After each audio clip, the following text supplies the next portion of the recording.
कमजोर शरीर को अगर आपको दोबारा से मजबूत बनाना है, दोबारा से कमजोर शरीर को एकदम रडार पर लाना है, तब मैं आपको ऐसे 3 नियम बताने वाला हूँ। ये ऐसा समझे कि ये 3 नियम सभी नियम के बेस हैं। बिना इन 3 नियम से आप अपने शरीर को मजबूत बनाना तो छोड़ो, आप कल्पना भी नहीं कर सकते। कमजोर शरीर यानी कि बचपन में कुसंगति के कारण, कुछ गलत लोगों के प्रभाव के कारण जो हमने शरीर की जो अनमोल धातु है वह हमने नष्ट करना शुरू कर दी। जिस समय आपका वीर अपने आप को स्ट्रांग बना रहा था, उस समय आपने उसको बहाना शुरू कर दिया, नाली में बहाना शुरू कर दिया।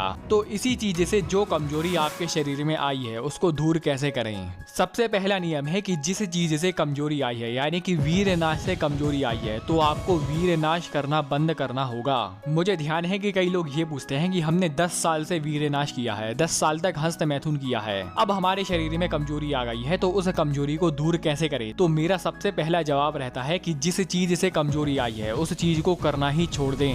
इसमें एक प्रॉब्लम है कि हमारे कई भाई क्या समझते हैं कि वीर नाश मतलब सिर्फ हस्त मैथुन ना करना ही होता है। लेकिन अगर हमारे कुछ दोस्त जो कि नए आए हैं, जो हमारे नए भाई आए हैं, शायद उनको ये नहीं पता कि जो चीज उनके मन में चल रही है, जो इमेजिनेशन, जो काम वासना, जो फैंटेसीज उनके मन में चल रही हैं, मतलब हम कल्पना कर रहे हैं कि हम लड़की के पास जा रहे हैं, हम ये कर रहे हैं, हम वो कर रहे हैं, आप समझ जाना। तो इन सब चीजों से भी हमारा वीर नाश होना शुरू हो जाता है। हमारे कई भाई कई बार ऐसा सवाल पूछते हैं कि हम पॉर्न वीडियो देख रहे हैं लेकिन हस्त मैथुन नहीं कर रहे, तो क्या इससे भी वीर नाश होगा? तो जी हाँ, बिल्कुल होगा। अगर आपको अपना वीर वाकई में बचाना है, वाकई में अगर आपको अपनी सारी समस्या को दूर करना है, तो आपको मानसिक रूप से भी ब्रह्मचर्य पालन करना होगा।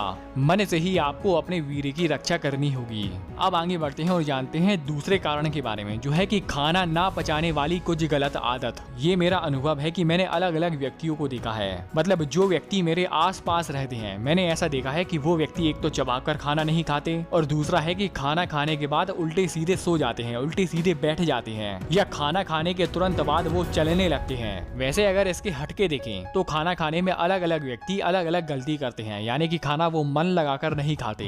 खाना खा रहे हैं, साथ में टीवी भी देख रहे हैं, साथ में मोबाइल भी चला रहे हैं, और जाने तो खाना खाने के बाद वो भर भर के पानी पीते हैं। खाना खाने के बाद ऐसी चीज खा लेते हैं जो कि खाने को नहीं पचने देती, जैसे कि चाय, कॉफी, कोल्ड ड्रिंक्स। तो ये सारी कैसी अलग अलग गलती होती हैं जो कि आपको नहीं करना है। लेकिन मैंने ध्यान लगाया है कि आपको खाना चबा के खाना है, और खाना खाने के बाद कभी भी उल्टे सीधे नहीं बैठना है। खाना खाने के बाद आपको सोना नहीं है, खाना खाने के तुरंत बाद आपको ज्यादा चलना नहीं है। वैसे खाना खाने के बाद वॉकिंग कर सकते हैं, कोई प्रॉब्लम नहीं, लेकिन आधे घंटे बाद। अब आगे बढ़ते हैं और जानते हैं आखिरी कारण के बारे में, जो है कि आपकी दिनचर्या में फिजिकल यानी कि शारीरिक काम की कमी। इसको मैं आपको एक बहुत बढ़िया एग्जाम्पल से समझाना हूँ। जैसे कि आपने हमारे गाँव साइड वाले किसान भाइयों को देखा होगा कि आप ध्यान देना कि वो बहुत कम बीमार पड़ते हैं। तो ऐसा क्यों होता है? ऐसा इसलिए होता है क्योंकि उनका शारीरिक काम ज्यादा है। इसका मतलब यह है कि उनकी जठर अग्नि बहुत अच्छे से काम कर रही है। वहीं अगर आप दूसरी तरफ देखें, जिनका मानसिक काम ज्यादा होता है, जिनका शारीरिक काम नहीं है, जैसे कि सीए